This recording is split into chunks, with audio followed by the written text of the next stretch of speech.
Bon, alors, on va reprendre le cours. J'avais dit que la démarche pédagogique, c'est de considérer le système d'exploitation comme une couche.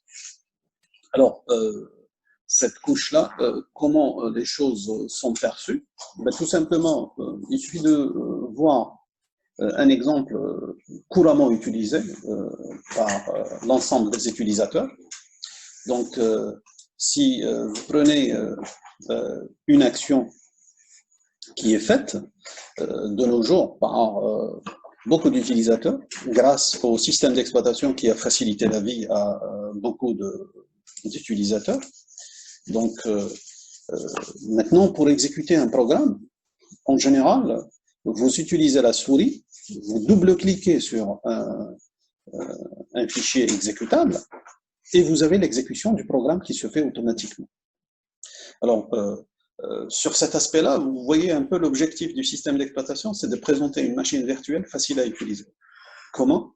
C'est grâce à la souris. C'est-à-dire, vous prenez juste la souris et automatiquement, il suffit de double-cliquer. C'est une action manuelle que tout le monde sait faire.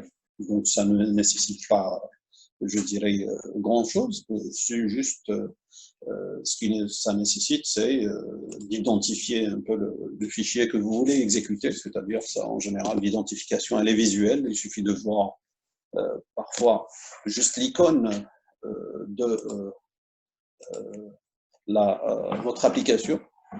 Parfois même, c'est la couleur aussi, le design aussi de l'application. Ce sont des paramètres qui sont beaucoup plus des paramètres visuels. Donc, grâce à ça, vous arrivez à sélectionner un programme et vous arrivez à le mettre en marche. Alors, si on met cette action en cours d'exécution, ben, tout simplement, cette action-là, ce double-clic, quel est son effet? Donc, son effet, si vous regardez de près, son effet, c'est un effet qui va engranger l'ensemble des composants des systèmes d'exploitation. Alors, si je prenais la première action, c'est quoi? C'est que vous êtes sur l'écran, quel que soit l'écran, hein, c'est-à-dire soit en général sur un disque ou un disquette ou un disque dur, etc. Donc, peu importe le support, c'est que vous allez visualiser le contenu du support et hop, juste après, vous allez double-cliquer. Alors, la première des choses, ce qui se passe réellement, le double-clic, c'est quoi? Réellement, la souris, c'est quoi en général?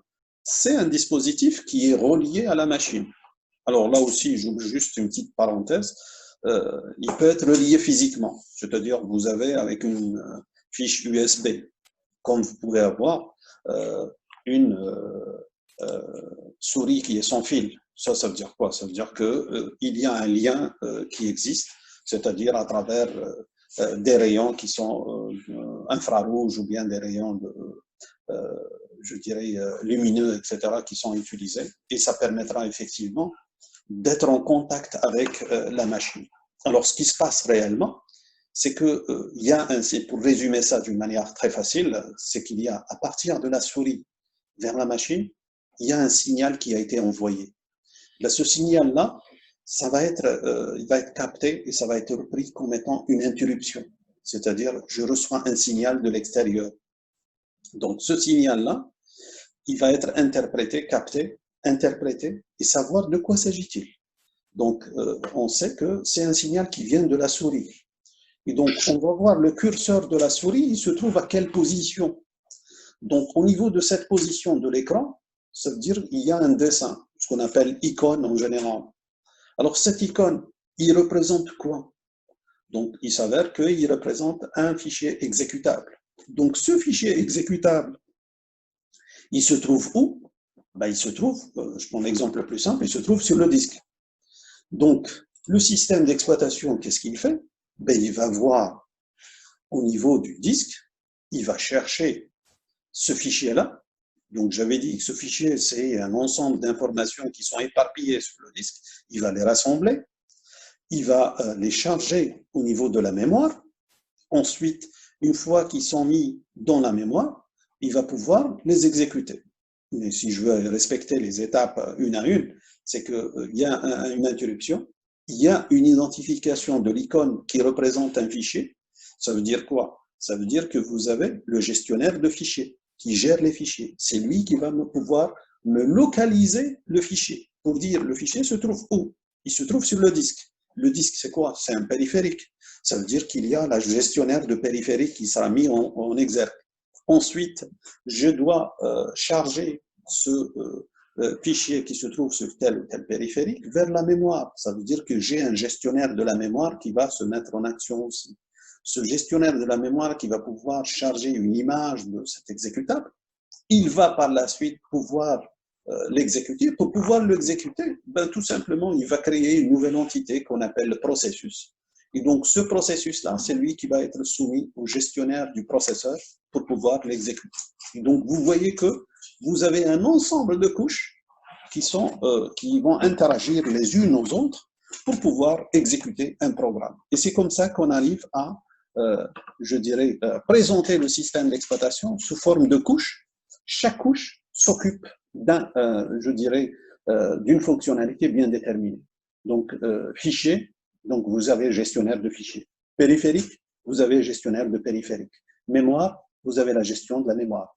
La CPU, vous avez le gestionnaire du processeur central.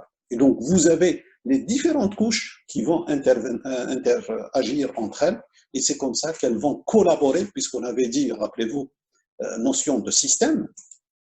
Donc, un système, c'est un ensemble d'éléments. Donc, les ensembles d'éléments, ce sont tous ces éléments-là qui contribuent au système d'exploitation et ce qui nous permet par la suite de pouvoir réaliser une machine virtuelle facile à utiliser.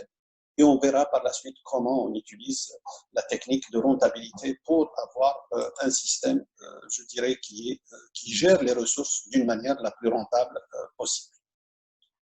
Et donc ça, c'était la machine.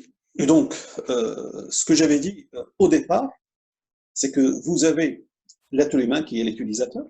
De l'autre côté, vous avez la machine. Vous savez que la machine, ça c'est, je suppose que vous avez étudié en structure des ordinateurs, structure machine. Vous savez que toute l'information, elle est codée en mémoire sous forme binaire. Donc, un utilisateur simple ne sait pas interpréter automatiquement et aussi rapidement tous ces codes binaires qui existent au niveau de la mémoire. Et comment il va gérer l'ensemble des périphériques. Si je prends une machine simple, telle qu'un clavier, un écran, un fichier qui est stocké, etc., comment il va pouvoir les gérer pour tirer profit de la machine. Donc, l'idée, et ça, cette idée-là, elle a émergé automatiquement dès qu'on a créé un système, la nouvelle machine, c'est-à-dire l'ordinateur, en 1945. Donc, quand il a été créé la première fois, le problème s'est posé automatiquement pour dire comment je vais utiliser cette machine. Ben, pour pouvoir utiliser la machine, ça veut dire qu'il a besoin d'aide pour pouvoir faciliter les choses à l'utilisateur. Et à partir de là, il y a eu la naissance je dirais, de petits programmes qui étaient des petites versions de systèmes d'exploitation et on a commencé à faire évoluer les choses. Alors, ici, j'ai pu récupérer une image des anciens systèmes qui étaient utilisés. Là, ce que vous voyez, c'est un perforateur de cartes. Ça, c'est quoi? Vous avez un truc, un clavier qui ressemble un peu à la machine à écrire. Vous avez de l'autre côté des cartes. Là, vous voyez ici un paquet de cartes. Donc, le paquet de cartes qui se trouve à gauche, réellement, il est injecté ici à ce niveau.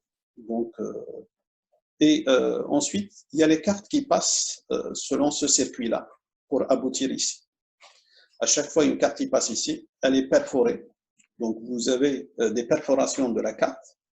Et par la suite, moralité, ce que vous allez trouver que votre programme, c'est quoi? Ce n'est autre qu'un ensemble de paquets de cartes.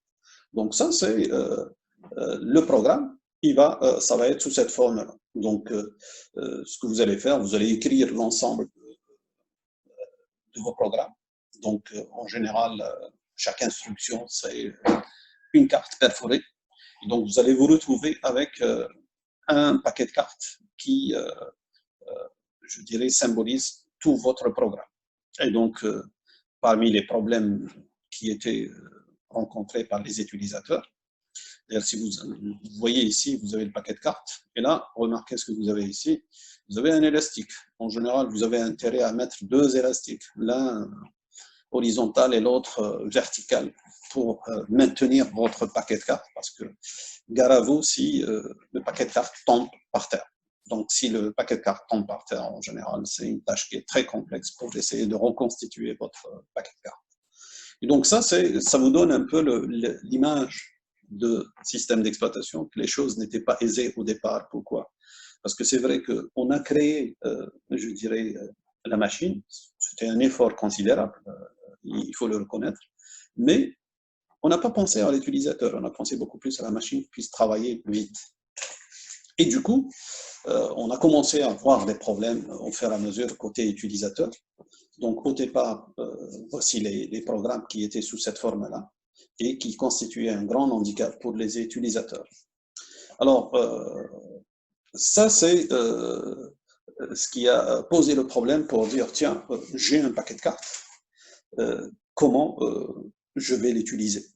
Eh bien, tout simplement, le paquet de cartes qui va, je dirais, représenter le programme qui doit être écrit dans un langage particulier, parce qu'il y a eu développement de langage de programmation, puisque j'avais dit que tout est binaire au niveau de la machine, donc il fallait une manière de translater les commandes ou les instructions du langage vers des instructions machines.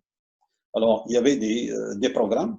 Alors, en général, il fallait délimiter déjà le paquet de cartes. En général, comme vous voyez ici sur l'exemple, vous avez, en général, on utilisait des caractères spéciaux.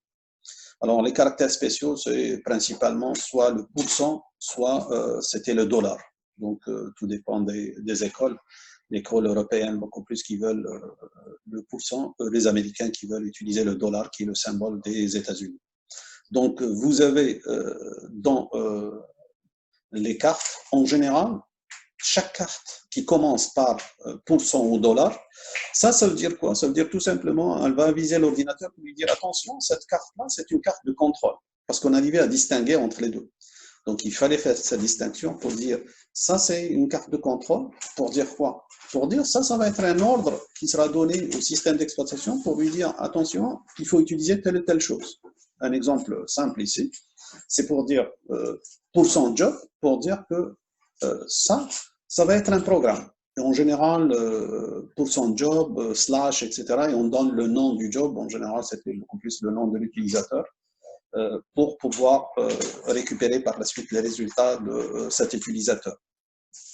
Ensuite, la deuxième carte ici, c'est pourcent FTN.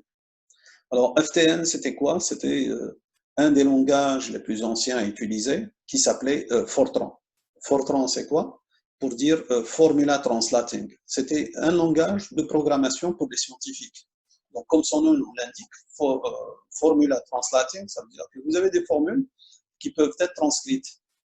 Et automatiquement, c'était destiné beaucoup plus aux scientifiques qui utilisaient beaucoup plus de calcul scientifique. Donc, Fortran, il était dédié à ce type de programmation.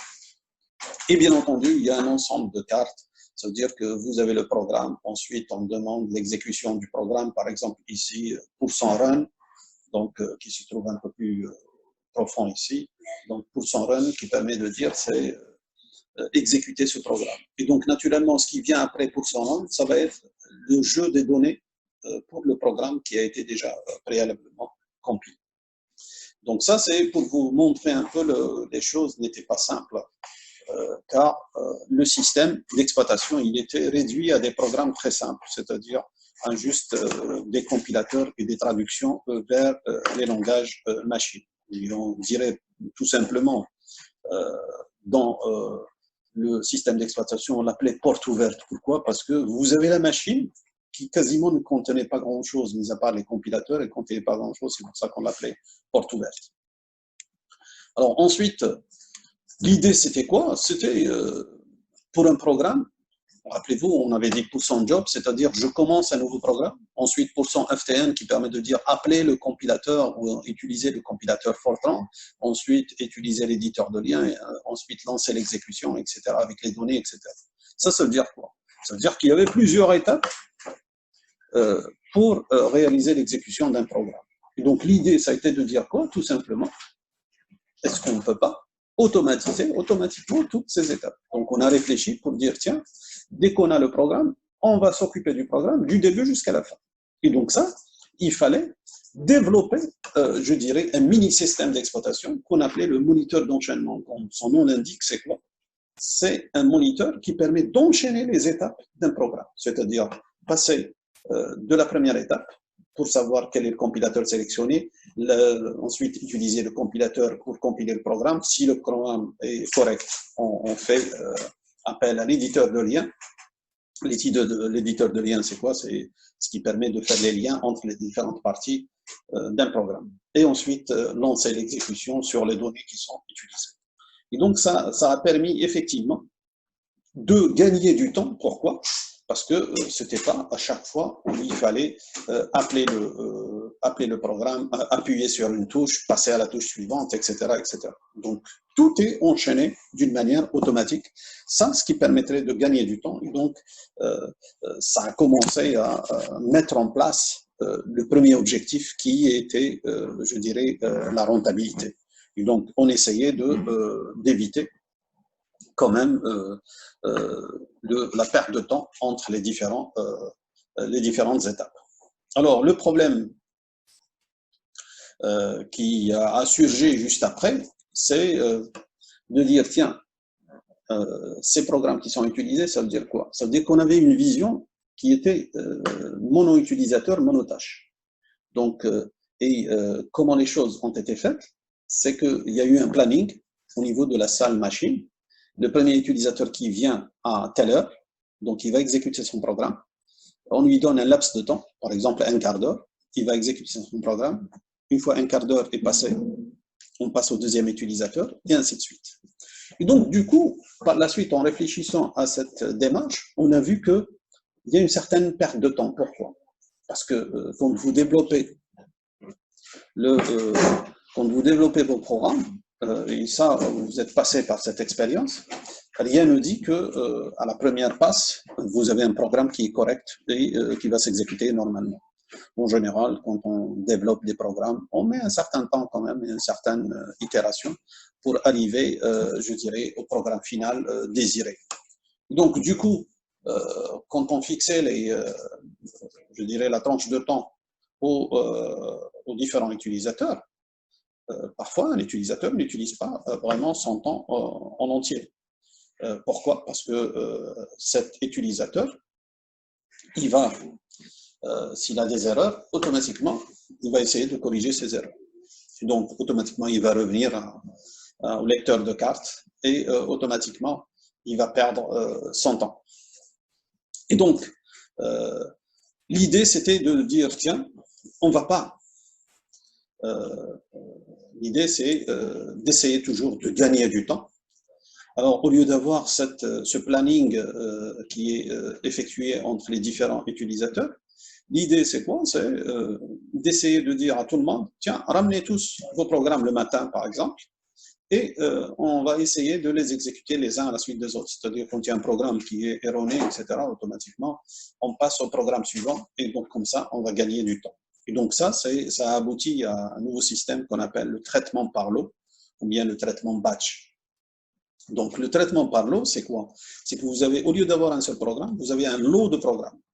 Et le système, c'est lui qui va enchaîner les différentes étapes entre les programmes. C'est-à-dire, il prend un premier programme, il va enchaîner toutes les étapes d'un même programme. Dès qu'il termine avec un programme, il passe au programme suivant, et ainsi de suite. Donc, du coup, on élimine cette notion d'emploi du temps qui a été utilisée au départ par le moniteur d'enchaînement et la porte ouverte. Sauf que le problème qui est posé par cette technique, c'est qu'il n'y a pas d'interaction entre l'utilisateur et le système. Ça veut dire quoi? Ça veut dire qu'à un moment donné, votre programme, il va qui comporte une erreur. Par exemple, les gens qui ont programmé avec le C le connaissent. Il suffit que tu oublies un point-virgule dans une instruction, ben, toute la compilation qui risque de passer à côté. Alors, même si votre programme est correct, sémantiquement est correct, syntaxiquement, il y a eu cette erreur, automatiquement, le programme ne pourra jamais s'exécuter. Et là, ce qu'il y avait comme démarche, c'est que les gens déposent leur programme le matin, ils récupèrent les résultats l'après-midi. Donc, s'il y avait une seule erreur, l'après-midi, quand vous revenez, vous serez déçu. Pourquoi? Parce que vous avez attendu toute cette étape et il n'y a pas eu d'exécution de votre programme. Et donc là, c'était je dirais, l'handicap qui est posé par cette technique et qu'il ne satisfait pas l'utilisateur. Sauf que l'idée de batch, je dirais, c'est une idée qui est intéressante. Et d'ailleurs, elle est utilisée jusqu'à de nos jours. Vous allez me dire, comment se fait-il qu'avec ces inconvénients, elle est toujours utilisée? Ben, elle est utilisée tout simplement pour des programmes qui ont été déjà vérifiés, testés, etc., qui fonctionnent bien. Et les systèmes d'exploitation actuels, ils utilisent cette technique. Le batch, c'est quoi? Vous savez, par exemple, quand vous lancez votre système d'exploitation, vous voulez ouvrir une session, ben, ce qui se passe, automatiquement, le système, il va enchaîner avec une suite d'actions. Sauf que cette suite d'actions, elle est déjà préparée à l'avance et elle est déjà testée. Par exemple, pour ouvrir votre session, automatiquement, il va charger le programme de votre session, il va charger le profil de votre session, il va vous donner le répertoire de travail que vous utilisez, les applications que vous utilisez, etc. Et vous allez retrouver la forme de votre bureau telle que vous l'utilisez usuellement. Ça, c'est quoi? C'est grâce à un programme batch qui est, permet de définir votre profil et les applications que vous utilisez. Et donc ça, c'est l'intérêt du traitement par batch, c'est-à-dire c'est l'enchaînement d'actions qu'on connaît a priori et on sait de quoi s'agit-il. C'est-à-dire que d'un point de vue, je dirais, exécution tel que les web services ou bien je dirais, le workflow, ça veut dire que vous connaissez la séquence d'actions à faire et donc cette séquence, elle est exécutée automatiquement, c'est ce qu'on appelle le traitement de parole. Alors, automatiquement, les gens ont réfléchi par la suite pour dire, tiens, il y a des choses positives, il y a des choses négatives, donc il fallait essayer de contourner ça. Donc, principalement, on a vu que l'utilisateur est vraiment gêné. Pourquoi? Parce qu'il perd beaucoup de temps pour rien, parce qu'à un moment donné, s'il y a une erreur, automatiquement, il risque d'attendre 4 heures ou 5 heures pour lui dire par la suite, tiens, tu as une erreur sur ton programme. Donc, chose qui lui fait perdre beaucoup de temps. Et donc là, ça veut dire que ce n'est pas une machine virtuelle facile à utiliser. C'est vrai que c'est une machine qui lui donne l'opportunité d'exécuter son programme, mais sauf qu'il va perdre beaucoup de temps par la suite. Et du coup, on a pensé à cet utilisateur pour avoir une machine qui permet de satisfaire ce besoin-là. Et donc, pour satisfaire ce besoin-là, donc, on a basculé vers ce qu'on appelle la machine à temps partagé. Ça veut dire quoi? Ça veut dire que on a un utilisateur qui va exécuter. Automatiquement, s'il a une erreur, l'idée, c'est quoi? L'idée, c'est de dire, on lui donne la possibilité de corriger tout de suite son erreur. Et pour je dirais, des raisons de rentabilité, on a pensé à autre chose. C'est quoi? Parce que là, dans la programmation, vous avez, dans le système d'exploitation, vous avez la notion de monoprogrammation et de multiprogrammation. Ce sont deux notions qui sont différentes. La monoprogrammation, ça suppose que dans tous les systèmes d'exploitation, il y a un seul programme d'utilisateur. Comme je dis un seul programme, il ne faut pas réfléchir en termes absolus. Il y a le programme de système d'exploitation plus un programme de l'utilisateur. Donc, c'est pour ça qu'on appelle monoprogrammé. C'est par rapport à l'utilisateur. Naturellement, cette notion, elle ne favorise pas. Donc, l'idée, c'était de passer à une nouvelle notion, c'est de dire que j'ai plusieurs programmes. Par exemple, par rapport à la version précédente, c'était un lot de programmes. Donc, l'idée, elle est toujours maintenue, c'est d'avoir plusieurs programmes. On va les charger en mémoire et d'où la notion de multiprogrammé. Et donc, cette notion de multiprogrammé, ça permettra effectivement de gagner en rentabilité entre les différents programmes. Et l'idée, ça a été de faire quoi? C'était de dire temps partagé. Donc le temps, c'est par rapport à quoi? C'est par rapport au temps CPU. Pourquoi? Parce que si on parle de la mémoire, c'est en termes d'espace. Mais par rapport à la CPU, c'est en termes de temps. Et donc, on va gagner, essayer de gagner au maximum de temps de la CPU. Et c'est pour ça qu'on appelait le système temps partagé. Ça veut dire quoi? On va partager le temps de la CPU entre les différents programmes. D'où cette notion de temps partagé qui a été utilisée et qui est utilisée jusqu'à de nos jours. Et c'est la technique la plus utilisée à travers les différents systèmes d'exploitation jusqu'à maintenant, et qui consiste à utiliser le temps de la CPU et de le partager entre plusieurs utilisateurs. Alors, si quelqu'un voit ces choses-là par rapport à son PC, ça peut lui paraître un peu bizarre, sauf que sur le PC, ce qui a été fait, c'est vrai qu'il y a un seul utilisateur, mais il y a plusieurs programmes. Et donc l'idée, c'est quoi? C'est le système toujours à temps partagé. Donc on partage le temps CPU entre les différents programmes de cette même utilisateur. Donc à l'origine, c'était de partager le temps CPU entre les différents utilisateurs.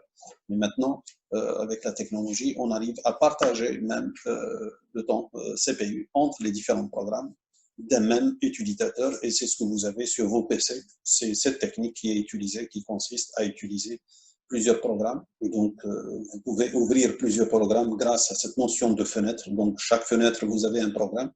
Et donc, vous pouvez lancer ces programmes à travers les différentes fenêtres. Vous allez voir que visuellement, vous voyez que tous les programmes évoluent.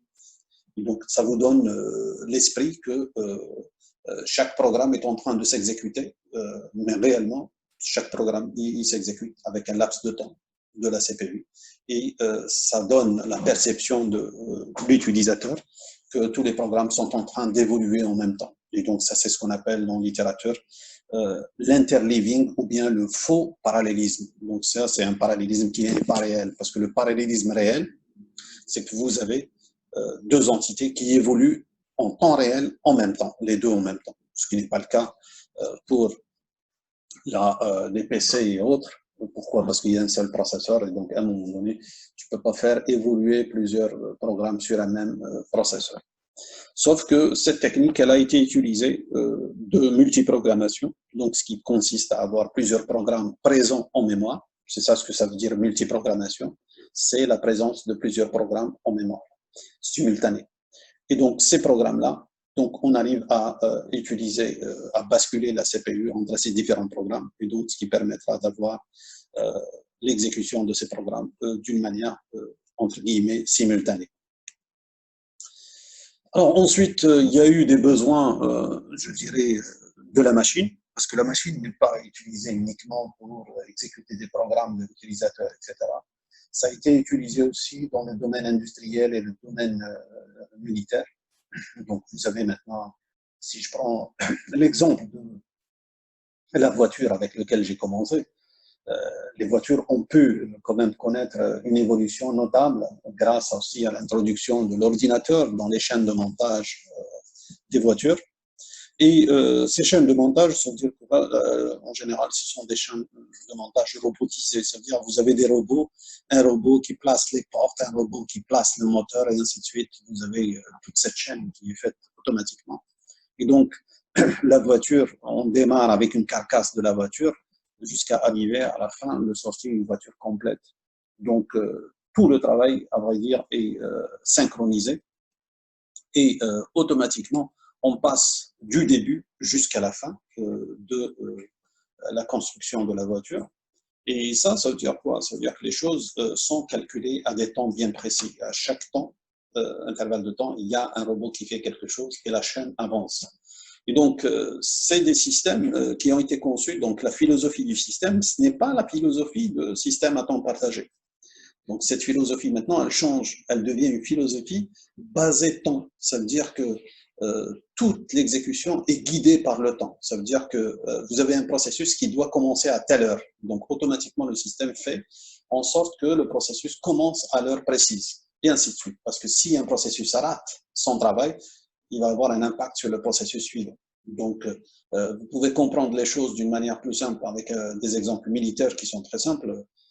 Dans les systèmes militaires, vous avez toujours des systèmes de contrôle et de l'espace aérien, par exemple, et du territoire.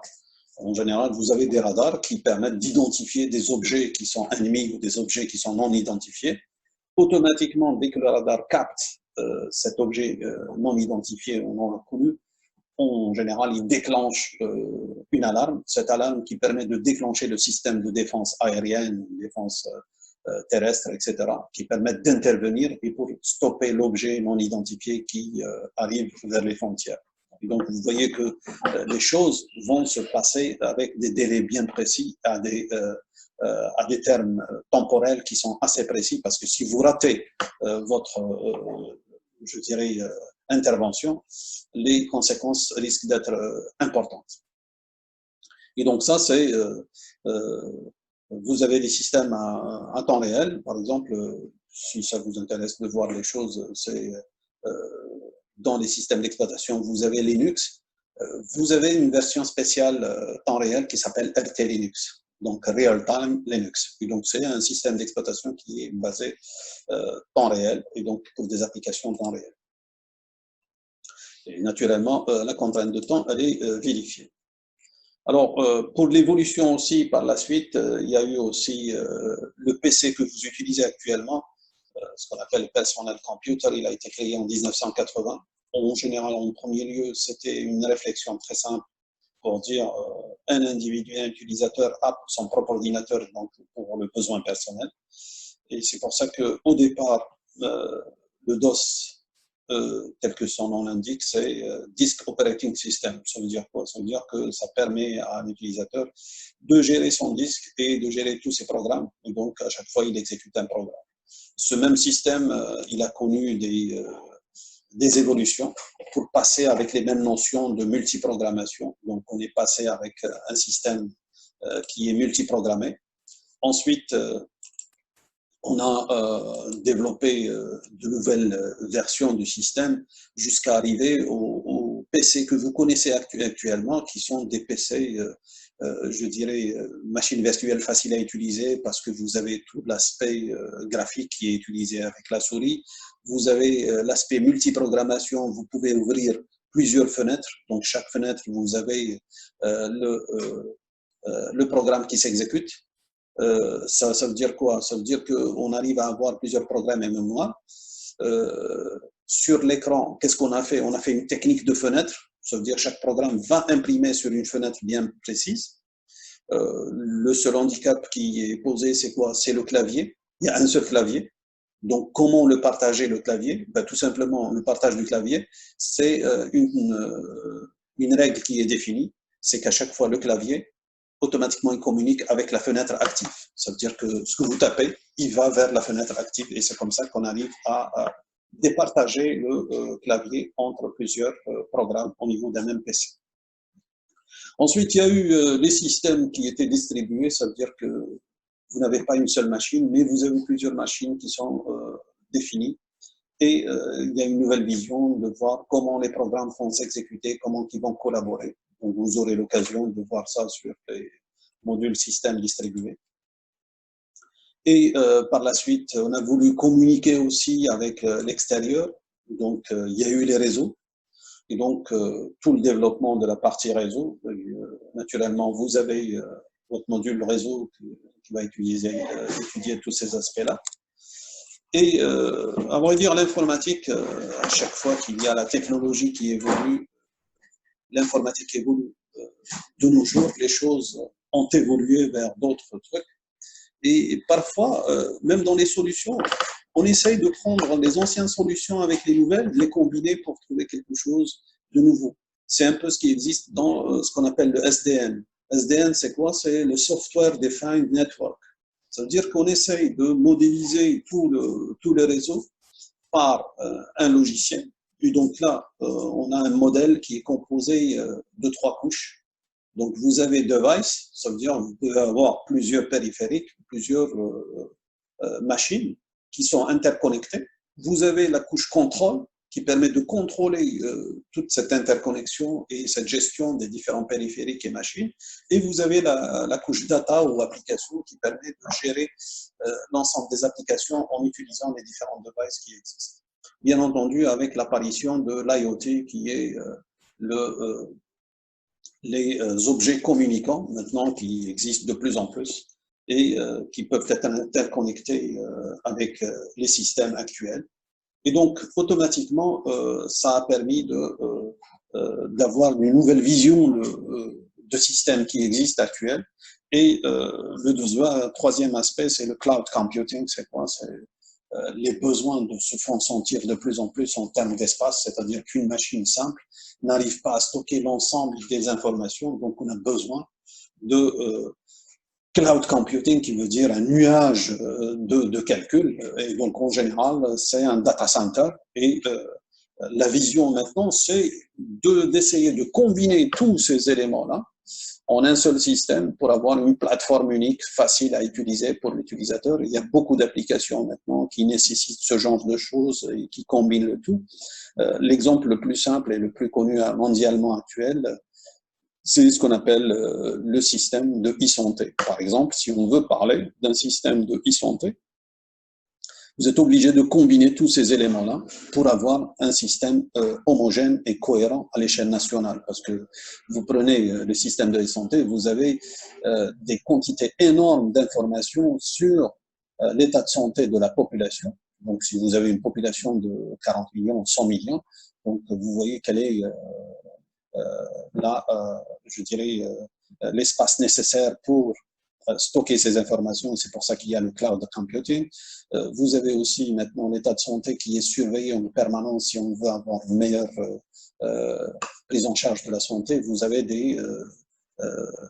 des objets communicants qu'on peut coller à l'être humain à travers des montres, à travers des trucs je dirais, intradermiques, etc.